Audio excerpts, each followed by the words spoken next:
Blunderbuss Special. I appreciate you coming back and listening to us. All my damas and caballeros and my dominant head boys and girls. Nobody knows what you're saying, Bob. No, Nobody. the sewer creatures that listen to our chuds and shudettes. I appreciate y'all. Sewer creatures, especially the ones with internet connection, able to hear this. Thank you very much. With us, thank you for coming back to Blunderbuss Special. So with me is always the illustrious Nate. How's it going? And we have another special guest, our spiritual leader and pod guru, Jose. Hey. And he's back from the mountains of Patagonia, studying the Patagonian titmouse. Trying to find enlightenment and the perfect BLT. The perfect BLT. And it's October, and we're going to try to squeeze in a bunch of shows about ghost stories and maybe the supernatural. And Jose's from a sleepy town named Crockett, Texas, and there's actually kind of a, I guess, what do you call just abandoned, Jose? I guess. Yes. And it's the Mary Allen College, I believe that's yes. the term of it. And if you ever go, it is creepy. It is really. Yeah. How did you come across it? I don't remember how we mentioned it. Do you remember? Or was it when you went to the wedding? When you went to the wedding? No.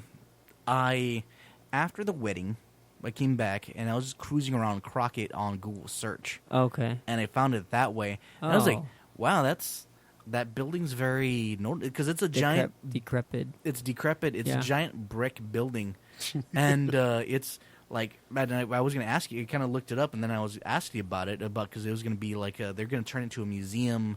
I don't know if that happened or not. Did it happen? Oh, really?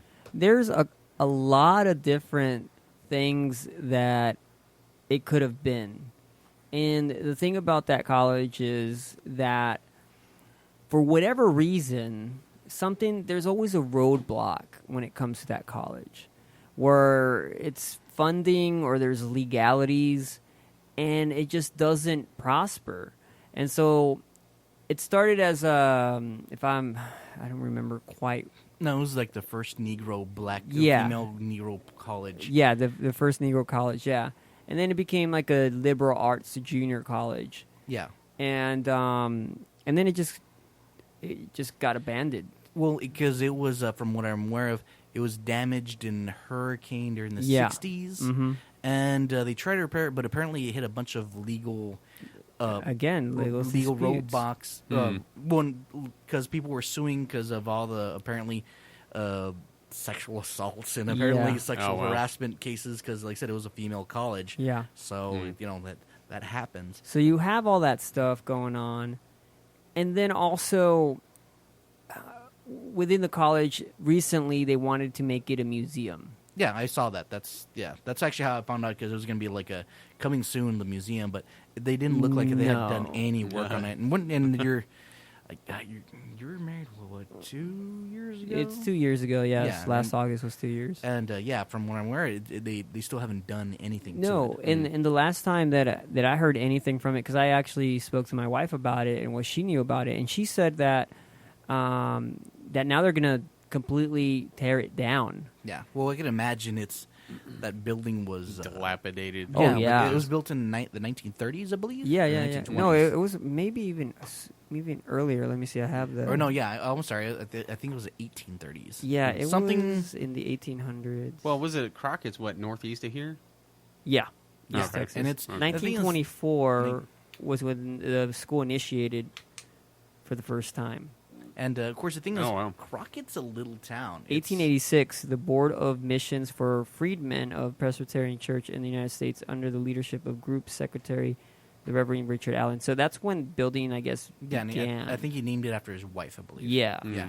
Because she died at childbirth and things like that. Yeah. Everybody died in childbirth back then. Yeah. But because I remember, I cross-guarded and I was like, man, that is creepy. And the fact that why is it, because usually a big place like that usually has a lot of history behind it, obviously. Yeah. And like I said, Crockett's kind of like I said, Crockett's not to knock our Crockett, listeners.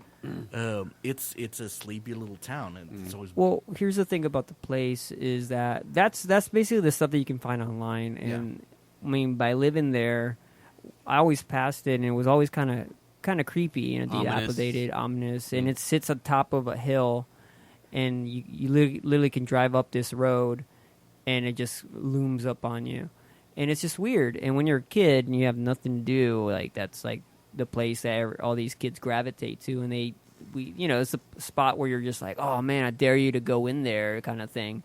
And so there's a lot of folklore. I don't know what's true and what's not. I mean, there's just a lot of stories about people that passed away in that house. And along with that, there's that building, because it's that building. Sorry, bigger than the house. Yeah. So a lot of people say that for a little bit they were using it as an emergency, like during the hurricane season, they're using it as an emergency hospital until, they had to evacuate. So they're saying there's some people that actually died, and they're saying that not just then, but even before then, in the school. And so there's different parts in the building, and people say it's haunted. Of course, they would say that. Because it's way bigger. From what I saw of the pictures, there used to be a lot more buildings on that area. Oh, yeah. Now there's nothing. There's only the one single... There's just the foundations that are there. Yeah, it's like the red brick building. It's like kind of like the courthouse. Like it's got that red bloodstone. Yeah. So the first time I went there, it was more of a dare. We're just a bunch of just punk kids just driving around, and we're like, let's get off and just walk around. And we got off, and it had to be like 3 o'clock in the morning, and it just this guy and his girlfriend, and we're just walking typical, like horror movie type stuff. And we were like, yeah, we're gonna walk up the fire escape, man. We're gonna go all the way up there and everything. Like, all right. Well, we don't even make it up there. We make it to the side of the building. We're trying to find a way to get in, and we noticed that in the back, there used to be a building. It's like an overgrown garden. And so I'm freaking out. I'm like, oh, man, that has poison ivy. I don't want to go over there. Well, we heard what I think was probably like a cat or something, but the girl gets freaked out. She's like, oh, my God, there's something over there. Well, what did it sound like? I mean, it was in the bushes, and kind it of was like kind of moving. that yowl kind of sound. But it's at night. And then imagination's going crazy. Yeah, and you're in this really spooky place. So my friend, he's just like, no, let's go inside. So we had flashlights and everything. We go and we find like this side opening, and we go in there, and he has a flashlight, and we walk in there, and the whole floor was sunken in. Like, we clearly should not have been there. And you see, like, the top where the top has been caved in also. Yeah. And it's just in shambles. And we sit there, and his flashlight, like, typical fucking, I can't make this shit up. It's just typical, like, bullshit, scary story shit. His flashlight goes off. Mm-hmm. And, I mean, you can argue, okay, it's an old flashlight that they don't use. He probably picked up, the batteries were gone. But it just so happened to be that we're in the middle of this dilapidated place, and the flashlight is out, and the only thing that we can see is just the light from the moon. Mm-hmm. And so she's freaking out, and she's just like, man, like, stop fucking playing around or whatever. But it was the battery, so he tries to take them out to try to, like, jigger them or whatever, and it's not coming up. Yeah. Here's the weird part about the whole thing. We end up getting out. We're like, fuck this, because we were only there like for 5-10 minutes. Like, it happened fast. So we get out, and we're in the car, and he just sets the flashlight down, and it just goes off. off. Right back on. Yeah. So when you're a kid, and you're just like, oh, fuck, what the hell? Like, maybe it was a short, like, maybe it was just the flashlight. But if I would have told the story without these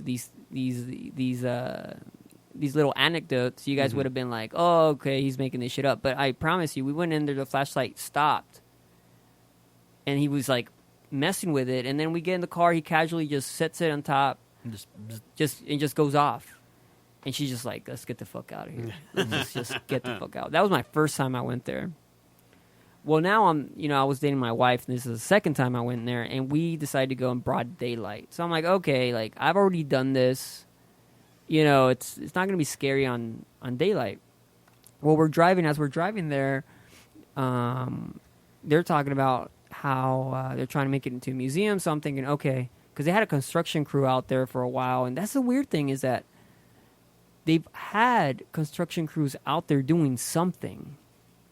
But for some reason, Looks like nothing's been done. nothing's been done. But we've seen machines like go in there, like what were those called? Those white, little small white. Like, With the Bobcats? yeah, the Bobcats. We've seen Bobcats going back and forth, and it's looks like they're struggling. Like they're trying to do something, they can't do it. I don't know what it is they're doing, but for some reason, they've had 3 different contractors go out there and they try to work on it, and they physically say, "Man, they fail at their job, or something happens to where they can't get the job done." So that's a mysterious, eerie thing that's going on, right?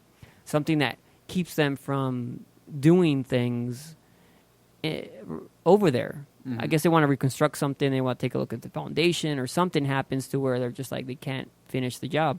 And I mean, I don't know what's going on. Anyways, we go over there and we're talking about it, and it kind of mirrors what we did last time.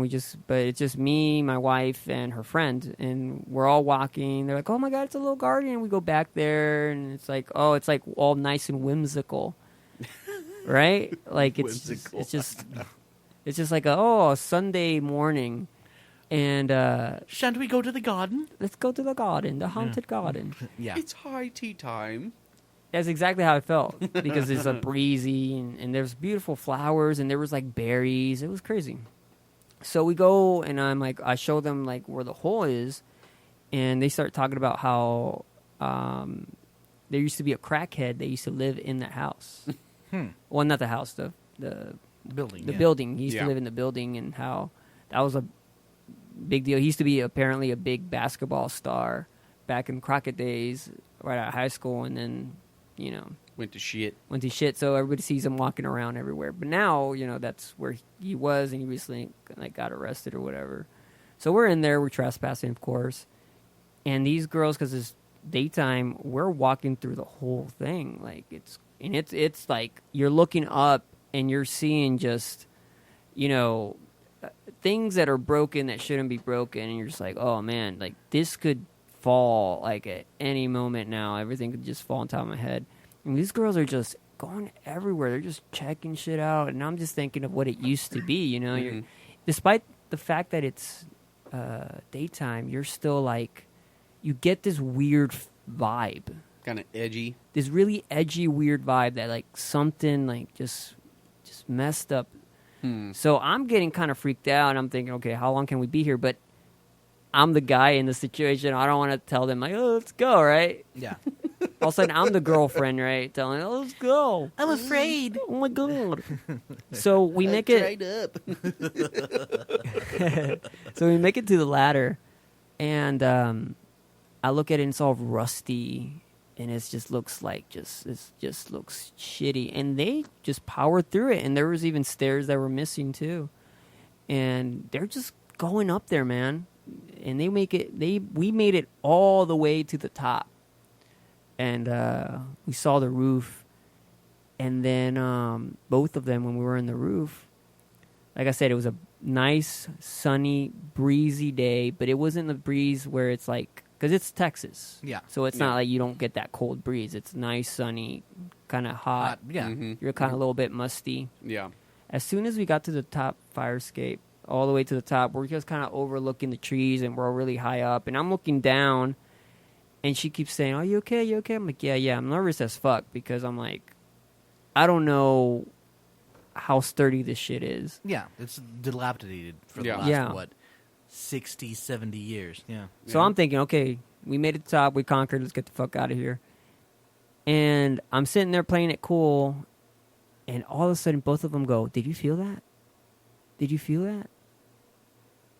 And I'm like, what the fuck? And I felt it, but I didn't say anything, because again, I don't want to say anything. But what we felt was a really cold chill, on my elbow, and mine was on my left elbow, and it felt like the way we were standing, it felt like it went from my elbow to her friend's elbow to my wife's elbow. My wife was sitting to the right of me, so her right elbow. So it kind of circled around. And her friend goes, Did you feel that? And then Lily looked at me. He's like, "Did you touch me or anything?" I was like, "What are you talking about?" She's like, "Oh no." And they didn't say anything, and they started going down. was like, okay. And we're going down, make it to the bottom, and I'm thinking, well, like, what the hell's going on? And her friend was just like, okay, we just need to go now. We just need to go now. We get in the car. We're just driving. They're not hysterical or anything. She just said we need to go. And she's like, can I ask you, like, did you feel anything while we were up there? And I'm just like, I just felt like a little cold, like right here, like inside my funny bone. Mm-hmm. I felt like a little coldness there. And they're like, that's exactly what I felt. I mean, she hadn't told us. And then my wife's like, yeah, but I felt it on my right. And then I was the one that started thinking. I was like, wait, so I'm sitting on your left, you're in the middle, and then your friend was over there. So it's like it's circled around. You know what I mean? Because her body was a little bit like on top of my wife's like this. Well, no one can see, but... well, they were kind of layered, I guess. They were layered, yeah. So staggered. So it hits my left, it hits my wife's right, because she's layered on top of me this way, and then her friend's layered the opposite way. So it kind of circled her around like that. But it was a bright sunny day, and it's only our elbows. You know what I mean? Like, if you feel a cold chill, you feel like the whole body. Almost like if somebody kind of came up and just kind of grabbed your elbow. Yeah, Kinda yeah. like what Bob does when he kind of slaps the bottom of your elbow. Yeah, Or exactly. giving you the goon hands. Exactly. So I'm the most cynical person, but when they said that, I hadn't mentioned then about me, my elbow, and I said, that's really weird because, you know, I felt something, but I didn't want to say anything. You know, I just thought it was me. You know, your body does weird ticks, but if you're all feeling it, that's just, I mean, it's a strange coincidence to have. Yeah. And I told him, I was like, did you feel weird at any other time? She's like, the whole time. We all felt weird. I was like, but we're running throughout the whole thing. And she goes, yeah, because I thought you guys wanted to go through it. And I was like, I felt weird. I was wanting to get the fuck out of there. I didn't want to be the lady. Right. And they said the weirdest thing that they saw was the staircase going nowhere. They have this staircase that was down, but the bottom part was just down. Because when you walk in, there was like this little pit in the bottom of the building. You can tell that's the first thing that went. And I guess probably there was a lot of water and just went down foundation. And the stairs followed. And that was what, down in the basement? Yeah. Okay. And so... that's just a big giant hole, and then you look up to the stairs, and I remember looking once, and I was like, for some reason I don't want to look at that again. And they felt the exact, they're like, yeah, I know, that's probably the creepiest thing that we saw, and they got chills when they saw it. I didn't get chills, but they got chills when they saw that. And whenever we went upstairs, they still had that, and something was just like, we need to go. We need to go, because they felt something all of a sudden, something eerie, something that told them they're not supposed to be there, you know? Because we were up there, we're like, yeah, you know, fuck the cops, fuck trespassing or whatever. Then you're like, oh, we need to get and then they're like, oh, we need to get out of here. We need to get out of here. So we go and we tell that to our friends as time goes on, and they tell us their stories and whenever they went, you know, and they were kind of similar stuff. The only difference is, like, they were in the bushes making out, you know, and same thing happened, elbows. I was like, what the hell's going on with these elbows, man? And then we didn't tell them about the elbows. And that's the strange coincidences that we've had with certain people. Other people, I mean, they'll go and they'll say, oh, we saw a crackhead, or, you know, say something crazy. But you saw two bumps fucking in the bushes. yeah. Well, I mean, has anybody ever been, like, murdered there, or say died in a fire or something like that, or you just don't know? Well, it's the colleges have been there for a Yeah. long time. Well, yeah, it's almost, so, what, 28 you said? It's almost 100 years old. Yeah. So I can imagine there might have, you know, like, we don't, like, especially small towns, stuff gets covered up all the time. No, well, You that's know, true. It's like, you know, they're like, especially for colleges, you know, especially if there's assaults there, you know, there may have been a suicides. You know, of course, like I said, of course, we don't have the exact records on the you know, the girl was college. taken down and raped, and because it was a female college, right? Yeah. Yeah, Exactly. And when did it shut down? 60s, I think. 60s, yeah. Yeah, 60s, Yeah, 70s. and it's never been able to, like, they've never been able to do anything else with it afterwards. Yeah. So, like, of course, granted, you have to tear the building down anyway. Oh, like, yeah. It's like I said, it's dilapidated. So. Yeah, and that's what they've been trying to do for years now. It's been 2 years. We talked about that before, and it's already been 2 years. It's still there. Yeah, and then not to mention, it's a cool piece of property. I mean, it's out like in where like Crockett, it's on the ring, I guess you'd say. Yeah. Of course, it's just weird that nothing's happened to it, especially with. Well, it's weird that they have a lot of people trying to do something with it, and just nothing pans out. I'm thinking maybe where we were at the fire escape, maybe there was like a suicide or something. And well, I mean, after it was shut down, people going up in there. Yeah, that's true. Then like you'll get like the Satanists going there doing their little rituals and stuff. Kind of like over on Comanche Hill, because they won't let people up in that tower. The tower. What's the story with that? Well, what was it? They used to be the like a military fort. It was a small military fort, and of course, there's nothing around at that time. And I think there was like a massacre or something like that, if I'm not mistaken. But the only thing that's left is that big stone tower. You can drive by down Nacogdoches, and you could see it as you drive by. But like my ex-stepdad and other people told me, it's like, when they were in high school, like, I used to go up in there and fucking smoke weed, drink, and stuff like that. Sometimes Satanists would go up there and do their fucking little shit. But then they shut it off to where you can't even get close to it anymore. And it's like, oh, man, that fucking sucks. But apparently people find, like, arrowheads and shit around there and stuff. I don't know. It's kind of crazy. I've never been up in the park. I mean, was it Comanche Hill Park or something like that, or whatever the hell they call it, But, I mean, I thought about checking it out, but I just never have.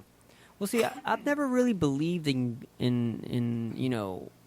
ghosts or anything like that. I mean, when I was a kid, but I grew up and I became very cynical with that kind of stuff. Even when I'm telling these stories, like I'm going to this place and I'm still trying to figure out, okay, what was that? Was it the breeze? Could it have been the breeze? Like trying to explain it. Yeah. Rationalize it, I guess. Yeah, that's what I'm doing. So I'm going thinking, okay, it's just the breeze, but maybe it's just psychologically. Just the way the place looks, it makes you believe in something else. Just because it's just a really eerie feeling. You're seeing a place that used to be so prosperous, and it's just beaten down by life. You're just maybe that's kind of messing up with your head and doing something to your nervous system. But this is what I have to say though, because I have two stories that I gotta tell you that I feel different about. One's really quick. The other one's I'll try to condense it. But these are two things that make me question certain things. And I don't know what it is, but it really made me think, oh, fuck, there's something real about this. So, okay, I think one was Christmas Eve, and I was just being really rebellious, and I stayed home. My parents went to their friends or whatever. And I'm sitting there, I'm on the computer, I'm on AIM, that's back in the day, Back in the day, Back in the day. You have the weird... logging in the internet, whatever, right? So I'm doing dial up, yeah. So I'm doing my thing there. I'm just like, talking to people and stuff. And so let's see, my house, the rooms were on the side, like on the perimeter, and you had the living room in the middle, and then we had a wood stove. So if you walk in from the front door, you have a front porch. So you have to open that door, and it creaks. You have to go in through the front door after the porch, and then you go to the living room. The living room's in the middle, and so you have, again, all the rooms and the perimeter, and then you have the kitchen in the back. So you have to walk throughout the whole living room to get to the kitchen. Then in the kitchen, you have a wood stove, and then you have the back door. The back door opens again, and it creaks again. So if somebody would have come in... You'd hear it. You have to hear from one side. You would open the second door to get in, and then they have to walk through, the living room, and they have to go to the back, and you hear the same thing. So I'm in one of the rooms, and I have the door open. I have a light on, no lights on the outside. So I'm sitting there, and what I hear, but I didn't see anything. From a corner of my eye, it was like a shadow. And so you see a shadow. I'm looking towards the living room, and the shadow just goes over the doorway. And then you hear like a pounce. But the pounce is not like a cat, like the small cat. A pounce is like a man that's like 130 pounds or 140 pounds. So I see a shadow and a pounce, and I feel it on the floor. You know how like I think this house is a solid foundation slab. Yeah. So you ever been on a cross space house? Yeah. Post and beam. So you feel everything.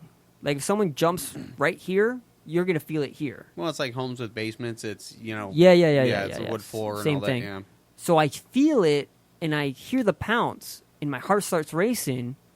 I'm like, did someone come in? Because if they had to come in, that'd be sneaky as fuck. And then also, by now, they know if they came to steal something, they know that I'm here because they saw me with the light. And now they're making their way to the door to the kitchen, which is literally like maybe not even 6 feet away. Mm-hmm. So I get up, and I look over, and there's nothing there.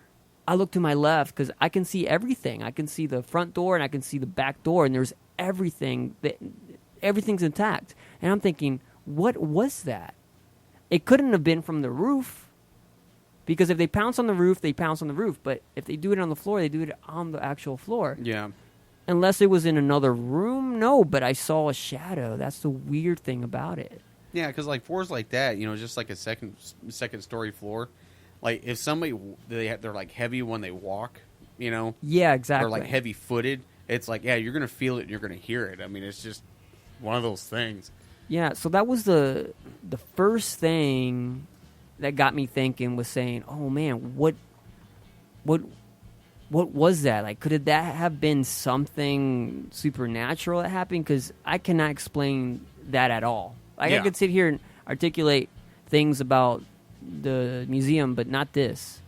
And then the last story I'll give you guys, if you guys want to tell, if you want me to tell it without the recording, I'll tell you. But that one's more intense. Yeah, y'all don't get to hear it. Yeah.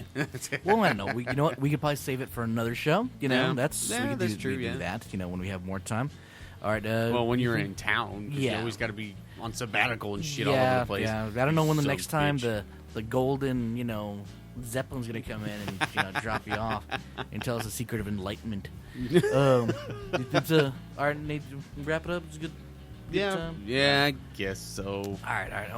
Okay, thank you, Jose, thank you for joining us once again. It's always a pleasure. It's always a pleasure.